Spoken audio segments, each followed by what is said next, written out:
Determinado ang Philippine National Volleyball Federation o PNVF na panatilihin ang Brazilian coach na si Coach Jorge Edson Souza de Brito bilang head coach pa rin ng ALAS Pilipinas Women's National Team Program. Mukhang mauunsyami muna ang Aus de Brito dahil sa nagawang kadakilaan ng ALAS Pilipinas na gumawa ng kasaysayan sa kauna-unahang pagkakataon sa loob ng 63 years. Anong masasabi mo rito? Pero bago pa man ang lahat, kung hindi ka pa nakapag-subscribe, please like and subscribe at paki-spike na rin sa bell button para lagi kang updated sa mga volleyball ganap.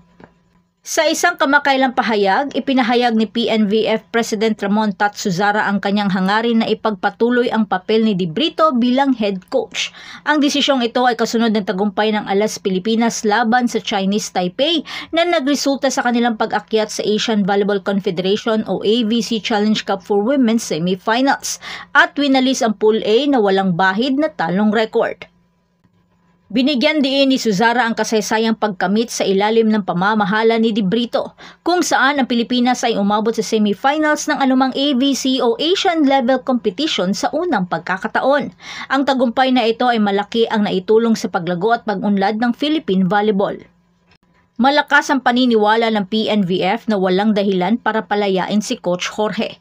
Binigyan diin ni Suzara ang kahalagahan ng kanyang kasanayan at pamumuno na kinikilala ang positibong epekto na kanyang naiambag sa kupunan at sa buong larong volleyball.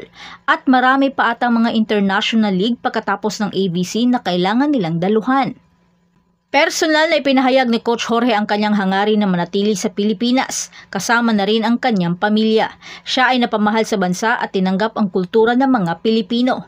Ang personal na koneksyon na ito ay nagpapalakas pa sa kanyang dedikasyon at pagmamahal sa kanyang tungkulin bilang coach.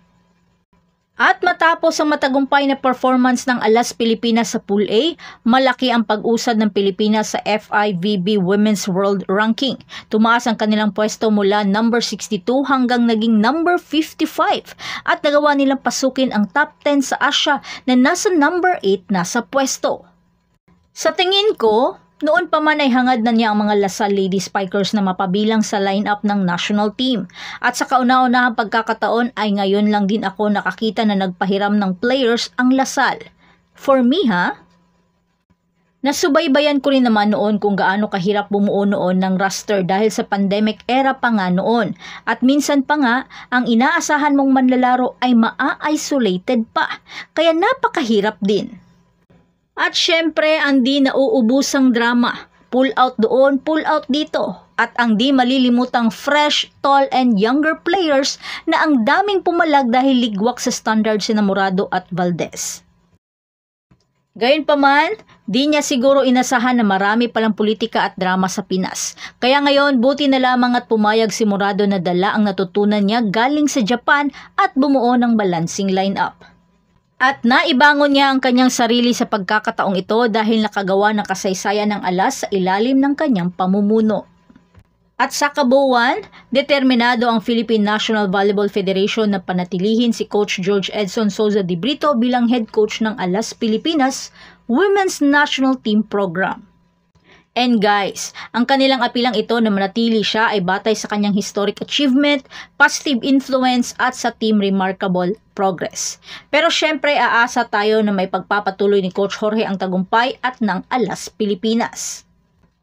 At yan ang update natin ngayon sa ALAS Pilipinas. Maraming salamat sa inyong panonood at huwag kalimutan mag-like, mag-subscribe at i-share ang video na ito. Hanggang sa muli, patuloy na mag-spike at mag-dig sa ating channel.